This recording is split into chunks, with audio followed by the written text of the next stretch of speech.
الحمد لله رب العالمين والصلاة والسلام على من كان نبيا وآدم بين الماء والطين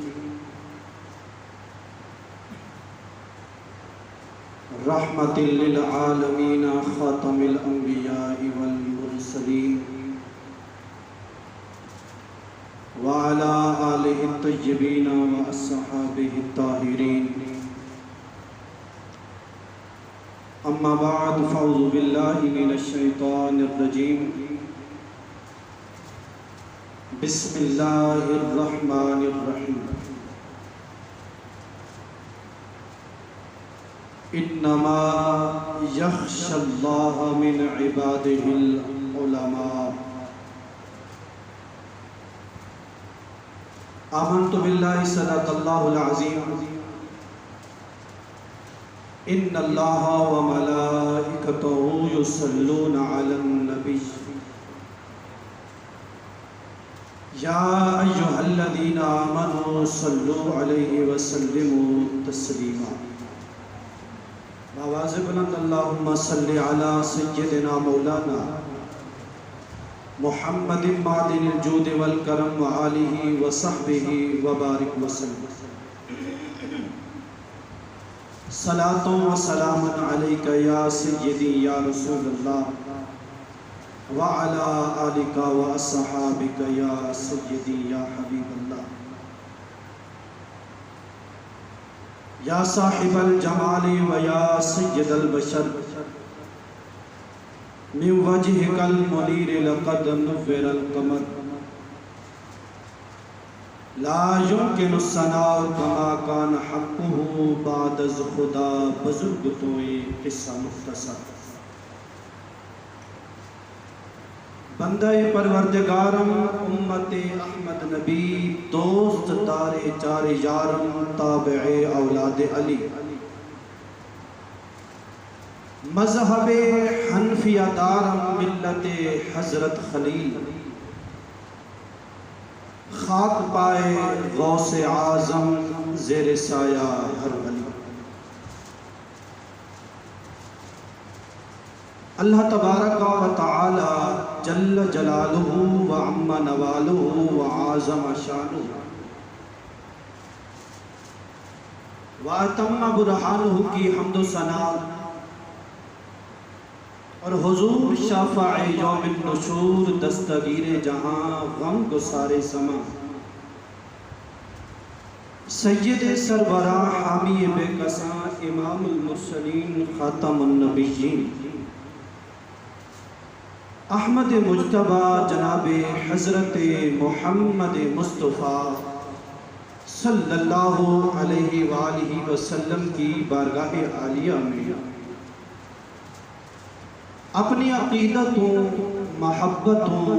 ارادتوں کا خراج پیش کرنے کے بعد میرے نہایت ہی واجب الاحترام معزز سامعین ذی وقار،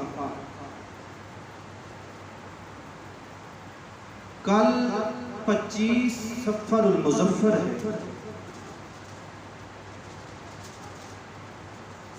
25 صفر المظفر کو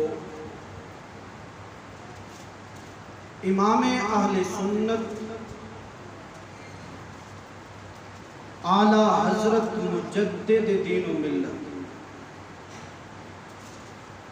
پروانہ شمع رسالت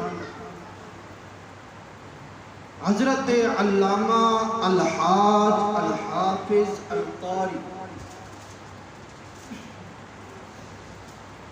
جناب احمد رضا خان فاضل بریلی شریف رحمت اللہ علیہ آپ کا عرص پاک ہے۔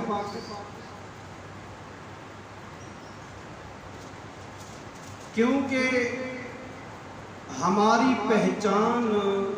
جو کرائی جاتی ہے وہ کہتے ہیں کہ جی آپ بریلوی ہیں، تو آج میں نے مناسب سمجھا کہ ان کے کچھ حالات ان کی سیرت کے حوالے سے آپ کے سامنے پیش کیے جائیں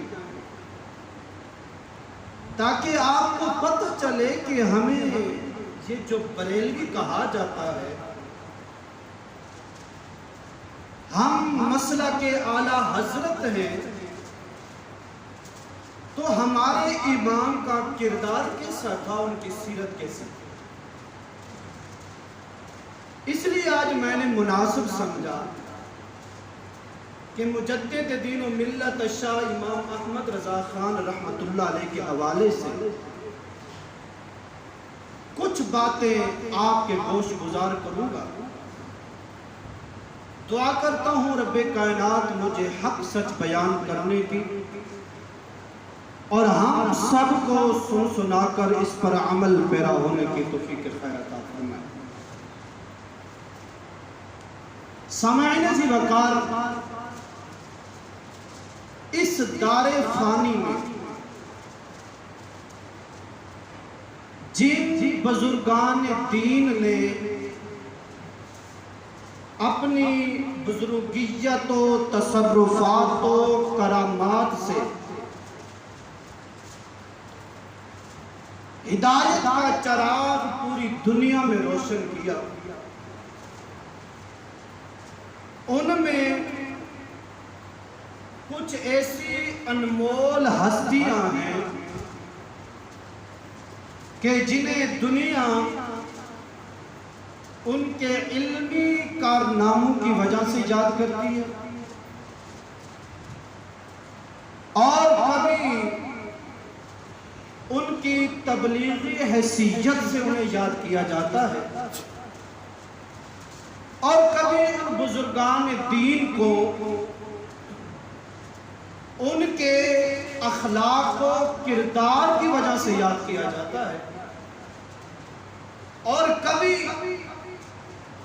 ان بزرگان دین کو علم و عمل اور تقوی اور پرہیزگاری سے بھی یاد کیا جاتا ہے۔ ان عظیم ہستیوں میں سے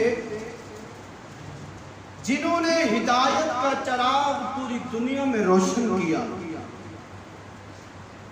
جنہوں نے اپنے علم اور عمل کی وجہ سے تقوی اور پرہیزگاری سے اسلام کی تعلیمات کو عام کیا، ان میں سے ایک انمول ہستی کا نام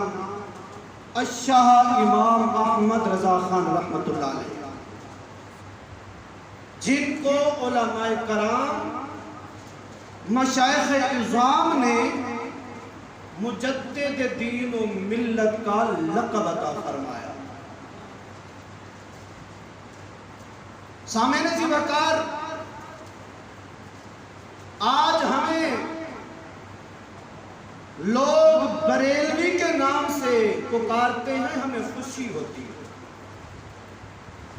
ہمیں فخر ہوتا ہے کہ اللہ کا فضل و کرم ہے کہ ہم مسلک کے اعلیٰ حضرت ہیں، اور ہمیں اس چیز پر فخر۔ سب سے پہلی چیز یہ یاد رکھیں، اپنے ذہن میں یہ چیز بٹھا لیں کہ ہم اعلیٰ حضرت امام احمد رضا خان رحمۃ اللہ علیہ کے مقلد نہیں ہیں۔ سب سے اہم بات کہ ہم اعلیٰ حضرت امام احمد رضا خان رحمۃ اللہ علیہ کے مقلد نہیں ہیں، لیکن ہم مسلک کے اعلیٰ حضرت ہیں، یعنی جیسا انہوں نے اپنا مسلک رکھا، عقیدہ رکھا، ہم اسی مسلک پر کاربند ضرور ہیں، لیکن ہم ان کے مقلد نہیں ہیں۔ ہم مقلد صرف دو ہستیوں کے ہیں۔ فقہ میں ہم حضرت نعمان بن ثابت المعروف حضرت امام اعظم ابو حنیفہ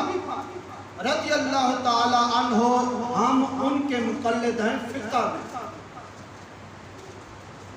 یہ چیزیں اپنے ذہن میں رکھ لیں۔ اور دوسری وہ عظیم ہستی ہے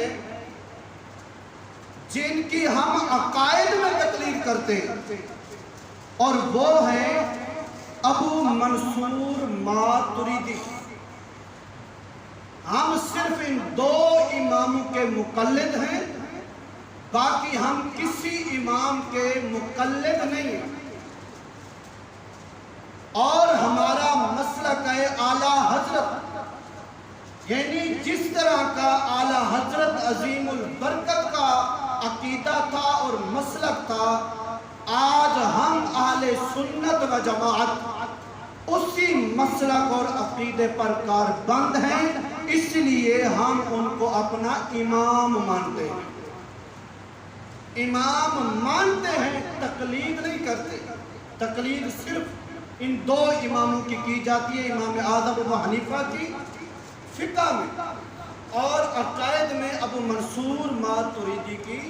جو ہے تقلید کی جاتی ہے۔ سامعین ذی وقار، امام اہل سنت اعلیٰ حضرت مجدد دین و ملت، پروانہ شمع رسالت، حضرت علامہ الحاج الحافظ القاری امام احمد رضا خان رحمۃ اللہ علیہ 20 شوال المکرم کو ہندوستان کے محلہ جسولی میں آپ پیدا ہوئے۔ ہندوستان کے محلہ جسولی میں آپ 20 شوال المکرم کو 10 شوال المکرم کو ہندوستان کے محلہ جسولی میں اعلیٰ حضرت عظیم البرکت پیدا ہوئے، اور آپ کا نام نامی اسم گرامی محمد رکھا گیا، اور آپ کے دادا جان مولانا رضا علی خان رحمت اللہ علیہ نے آپ کو احمد رضا کہہ کر پکارا، اور اسی نام سے آج مشہور ہیں، امام احمد رضا کے نام سے۔ احمد رضا جو یہ نام ہے، یہ آپ کے دادا جان نے رکھا، اور پھر اعلیٰ حضرت عظیم البرکت نے اپنے نام کے ساتھ عبد المصطفیٰ کا اضافہ فرمایا۔ آپ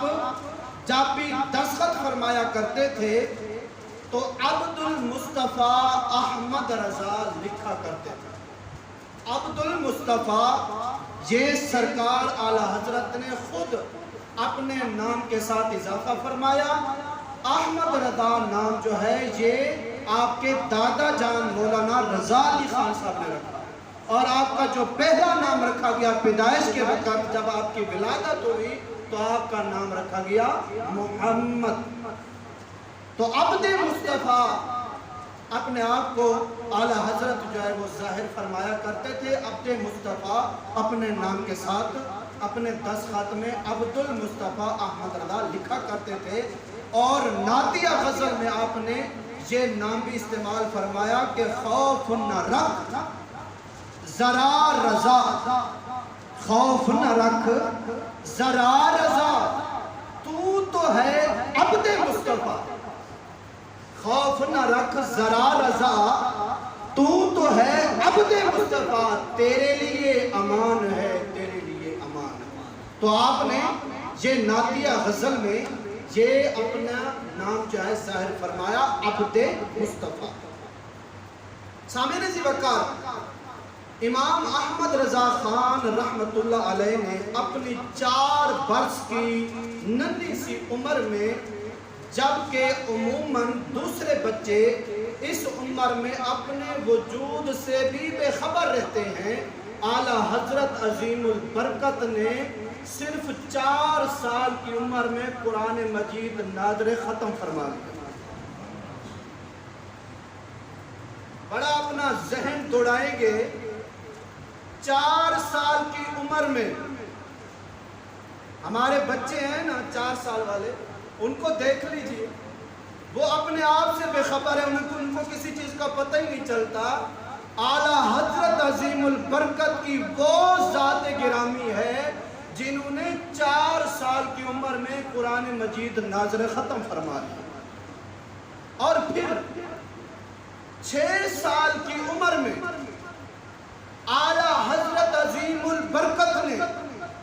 ربیع الاول شریف کے مہینہ میں ایک بہت بڑے مجمع میں آپ نے پہلا خطاب میلاد شریف کے موضوع پر کیا جب آپ کی عمر تھی 6 سال۔ کہتے ہیں نا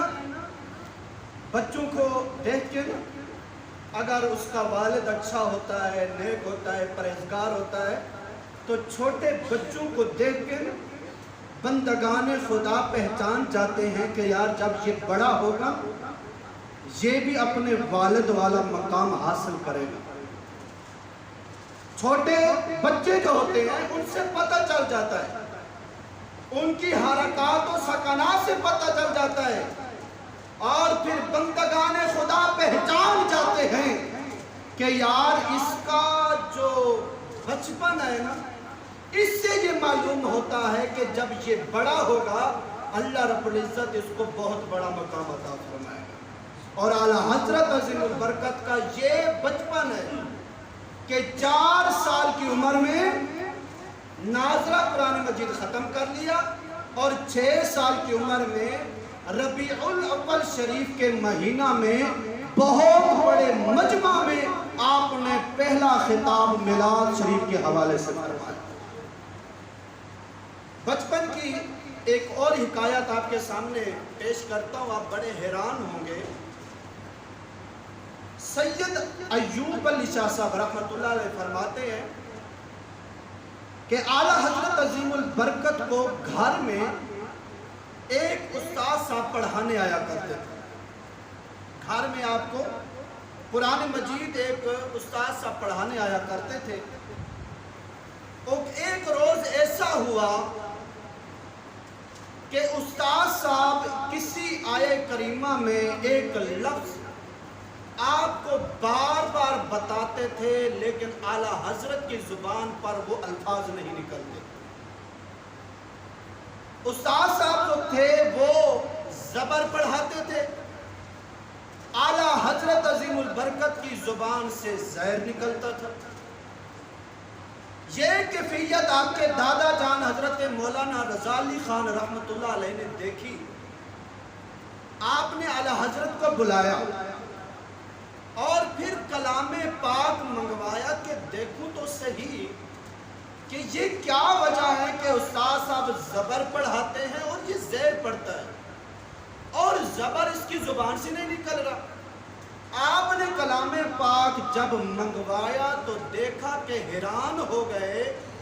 کہ استاد صاحب جو زبر پڑھا رہے تھے وہ کسی کاتب نے غلطی سے لکھ دیا تھا، اور جو اعلیٰ حضرت کی زبان سے زیر نکل رہا تھا وہ صحیح تھا۔ آپ بڑے حیران ہوئے۔ آپ نے فرمایا کہ بیٹا جب تمہیں استاد صاحب زبر پڑھا رہے تھے تو تم استاد صاحب کی جو ہے زبان پر کیوں تمہیں اعتبار نہیں تھا، آپ کیوں وہ الفاظ نہیں پڑھتے تھے؟ آپ نے عرض کی کہ دادا جان میری زبان پر قابو ہی نہیں ہے، میری زبان سے وہ لفظ نکلتا ہی نہیں تھا۔ بڑے حیران ہوئے۔ اور اسی طرح کے کئی واقعات استاد صاحب سے رونما ہوئے،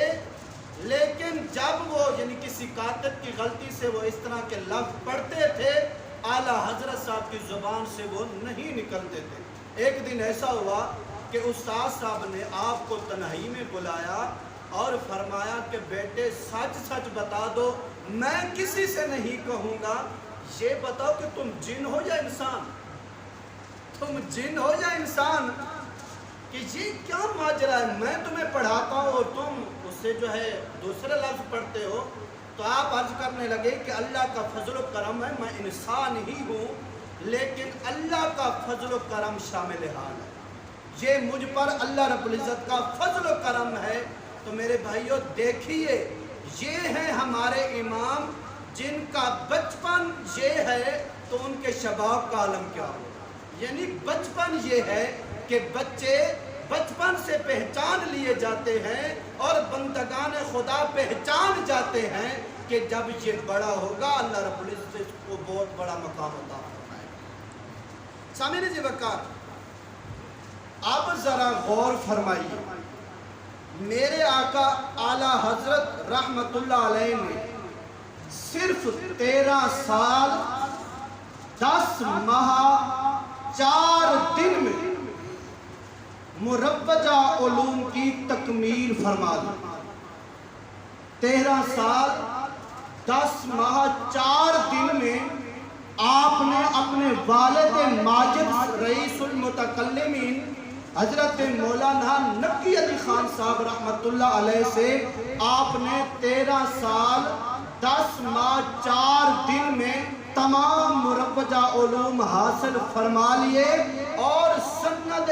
فراغت بھی حاصل کر لی، اور اسی دن ایک سوال کے جواب میں آپ نے پہلا فتویٰ تحریر فرمایا۔ حضرت مولانا نقی علی خان صاحب رحمت اللہ علیہ نے آپ کا فتویٰ صحیح پا کر اسی دن آپ کو مسند افتاء عطا فرما دی گئی۔ آپ نے کبھی ایسا مفتی دیکھا ہے؟ 13 سال عمر ہے اور مفتی ہیں، تمام مروجہ علوم حاصل کر لیے۔ آج ہمارے بچے تو جوان بھی ہو جاتے ان کو کسی چیز کا پتہ نہیں ہوتا۔ آج کل تو زندگی گزر جاتی، ہمیں پتہ نہیں ہوتا کہ ہم نے کیا کرنا ہے، ہم نے مرنا ہے، ہم نے قبر کی تیاری کرنی ہے، ہمیں کسی چیز کا پتہ نہیں ہوتا۔ ابھی 13 سال کی عمر ہے، مفتی بن گئے اور پہلا فتویٰ بھی تحریر فرما دیا، اور اسی دن سے آپ مسند افتاء پر بھی فائز ہو گئے۔ سامعین جی وقت، اور پھر سید ایوب علی شاہ صاحب رحمت اللہ علیہ فرماتے ہیں کہ ایک روز اعلیٰ حضرت رحمت اللہ علیہ نے ارشاد فرمایا کہ بعض نواقف حضرات میرے نام کے آگے حافظ لکھ دیا کرتے ہیں۔ بعض نواقف لوگ میرے نام کے آگے حافظ لکھ دیا کرتے ہیں، حالانکہ میں اس لقب کا اہل نہیں ہوں، یعنی میں حافظ قرآن ہوں نہیں، یعنی آپ نے ناظرہ تو پڑھ لیا تھا لیکن حفظ نہیں فرمایا تھا۔ ایک دن فرمایا کہ لوگ میرے نام کے ساتھ حافظ لکھ دیا کرتے ہیں اور میں اس لقب کا اہل نہیں ہوں۔ سید ایوب علی شاہ صاحب رحمت اللہ علیہ فرماتے ہیں کہ اعلیٰ حضرت نے اسی روز سے دور شروع کر دیا جس کا وقت غالباً عشاء کا وضو فرمانے کے بعد سے جماعت قائم ہونے تک مخصوص تھا، یعنی عشاء کا وضو فرماتے تھے، عشاء کی جماعت ہونے تک آپ قرآن مجید لے کے بیٹھ جاتے اور ایک پارہ ہر روز آپ یاد فرما لیا کرتے، اور جب 30واں روز ہوا اعلیٰ حضرت عظیم البرکت حافظ قرآن ہو چکے تھے، اور آپ نے فرمایا کہ میں نے بکوشش قرآن مجید کو حفظ کر لیا، اور یہ اس لیے کہ ان بندگان خدا کا جو میرے نام کے آگے حافظ لکھ دیا کرتے ہیں کہنا غلط ثابت نہ ہو، کہیں ان کو لوگ غلط ثابت نہ کریں، اس لیے میں نے کوشش سے 1 مہینہ میں قرآن مجید کو حفظ فرما لیا۔ یہ ہیں ہمارے آقا اعلیٰ حضرت عظیم البرکت، جن کی وجہ سے آج لوگ ہمیں بریلوی کہتے ہیں۔ سمجھ لگ گئی؟ یہ ہیں جن کا بچپن اتنا خوب ہے تو ان کا شباب کتنا خوب ہوگا۔ اور پھر کچھ باتیں، بس آخری باتیں، آپ رحمت اللہ علیہ فرمایا کرتے اگر کوئی میرے دل کے 2 ٹکڑے کر دے تو ایک پر لا الہ الا اللہ اور دوسرے پر محمد الرسول اللہ لکھا ہوا پائے گا۔ اور پھر مشائخ زمانہ کی نظروں میں آپ واقعی فنا فی الرسول تھے، اکثر فراق مصطفیٰ صلی اللہ علیہ وسلم میں غمگین رہتے اور سرد آہیں بھرتے رہتے۔ جب پیشہ ور گستاخوں کی گستاخانہ عبارت کو دیکھتے تو آنکھوں سے آنسو کی جھڑی لگ جاتا، اور پیارے مصطفیٰ صلی اللہ علیہ وسلم کی حمایت میں گستاخوں کا سختی سے رد فرماتے تاکہ وہ جنجلا کر اعلیٰ حضرت کو برا بھلا کہنا شروع کر دیں اور لکھنا شروع کر دیں۔ آپ اکثر اس پر فخر فرمایا کرتے تھے کہ باری تعالیٰ نے اس دور میں مجھے ناموس رسالت کے لیے ڈھال بنایا ہے۔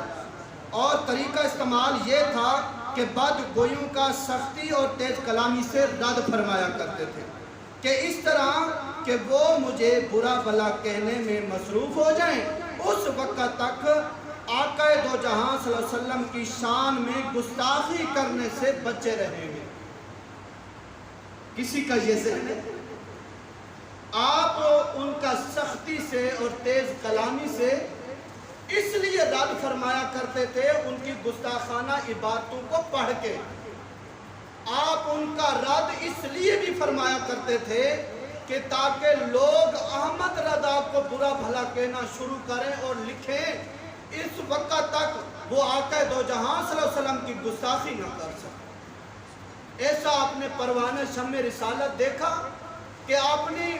جو ہے اس لیے سختی کر رہے ہیں تاکہ لوگ مجھے برا کہہ دیں، احمد رضا کو برا کہیں، لیکن میرے آقا کے خلاف کوئی بات نہ کریں۔ اس لیے آپ فرمایا کرتے تھے کہ باری تعالیٰ کا لاکھ لاکھ شکر ہے کہ اس دور میں مجھے ناموس رسالت کے لیے اللہ رب العزت نے ڈھال بنایا۔ ایسا تھا پروانہ شمع رسالت، کروں تیرے نام پہ جاں فدا، نہ بس ایک جاں دو جہاں فدا، دو جہاں سے بھی نہیں جی بھرا، کروں کیا کروڑوں جہاں نہیں۔ اور پھر غرباء کو کبھی خالی ہاتھ نہیں لوٹاتے تھے، ہمیشہ غریبوں کی امداد کرتے رہتے، بلکہ آخری وقت بھی عزیز و اقارب کو وصیت کی کہ غرباء کا خاص خیال رکھنا، ان کی خاطرداری سے اچھے اچھے اور لذیذ کھانے اپنے گھر سے کھلایا کرنا اور کسی غریب کو نہ جھڑکنا۔ آپ اکثر تصنیف و تالیف میں لگے رہتے، نماز ساری عمر باجماعت ادا، ایک نماز بھی آپ کی ایسی نہیں کہ جو جماعت کے بغیر۔ آپ ابھی تک بالغ بھی نہیں ہوئے تھے۔ لکھا ہے جنہوں نے سوانح اعلیٰ حضرت لکھی ہے، انہوں نے لکھا ہے کہ آپ ابھی تک بالغ بھی نہیں ہوئے، نماز کے اتنے پابند تھے اور آخر وقت تک کوئی بھی نماز ان کی جماعت کے بغیر نہیں گزری۔ یہ تھے اعلیٰ حضرت عظیم البرکت، اور آپ کی خوراک بہت کم خوراک کھایا کرتے تھے، اور روزانہ تقریباً صرف 1.5-2 گھنٹہ سے زیادہ نہ سو، کبھی 1.5 گھنٹہ کبھی 2 گھنٹے، بس اس سے زیادہ کبھی نہیں سوئے۔ اور آپ جو ہے ہر وقت اللہ رب العزت کی عبادت میں رہتے اور تصنیف و تالیف کا کام جاری رکھتے۔ تو یہ ہیں اعلیٰ حضرت عظیم البرکت، اعلیٰ حضرت اعلیٰ سیرت، یہ ہے آپ کی اعلیٰ سیرت، یہ ہے بچپن کے حالات ہیں۔ تو انشاءاللہ العزیز کبھی آپ کو جو آپ کی زندگی گزری اس کے بارے میں انشاءاللہ العزیز کبھی بتایا جائے گا۔ آپ بہت بڑے عالم دین تھے اور پروانہ شمع رسالت تھے۔ آج ہمیں اس چیز پر فخر ہے کہ ہم مسلک کے اعلیٰ حضرت میں ہیں اور لوگ ہمیں بریلوی کہتے ہیں اور ہم اس چیز پر فخر کرتے ہیں۔ یاد رکھنا، ہم اعلیٰ حضرت کی تقلید نہیں کرتے، ہم اعلیٰ حضرت کی تقلید نہیں کرتے۔ تقلید صرف 2 اماموں کی کرنی ہے، فقہ میں امام اعظم ابو حنیفہ کی اور عقائد میں ابو منصور ماتریدی کی۔ اس کے علاوہ ہم کسی کی تقلید نہیں کرتے۔ ہمیں جو بریلوی کہا جاتا ہے صرف اس لیے کہا جاتا ہے کہ جو اعلیٰ حضرت عظیم البرکت کا مسلک اور عقیدہ تھا، آج ہم اہل سنت و جماعت بھی اسی مسلک اسی عقیدہ پر کاربند ہیں۔ اللہ رب العزت سے دعا ہے اللہ رب العزت ہمیں عمل کرنے کی توفیق عطا فرمائے۔ وآخر دعوانا ان الحمدللہ رب العالمین۔